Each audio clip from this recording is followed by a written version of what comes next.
Jeremy Sycip with Sycip Designs, and I build custom bike frames from Santa Rosa, California. And here's one of the bikes that we did for the show, and it's a bike that we call a Java Boy, and it's my commuter rail bike.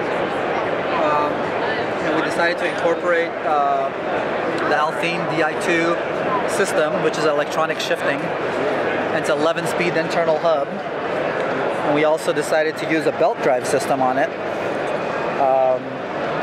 So we kind of had to modify the hub and the whole system back there a little bit to make it work. But it's got all internal wiring harness, and these are the shifters. So there's a little LED readout that tells you what gear you're on and what battery life. And we custom made a front rack to hold little lunch, little enough for like a little lunch or tools or whatnot. Go in there. And this has it's got a generator hub for lights.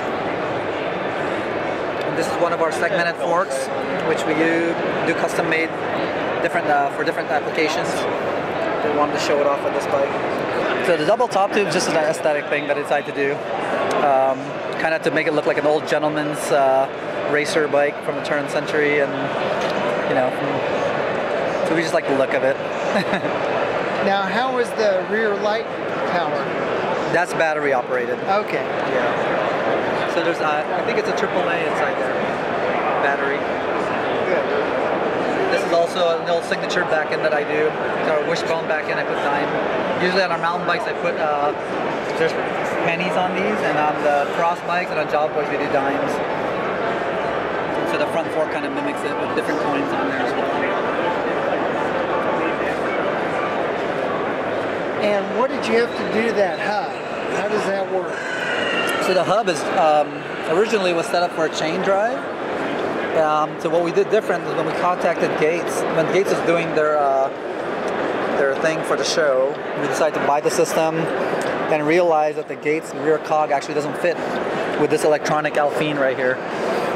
It's a little too wide for it, so we actually had to machine the cog a little bit, and we had to trim the belt a little bit.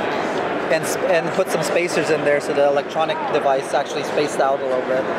And so now it works. So we have to figure that out. A little tricky, but we got it to work.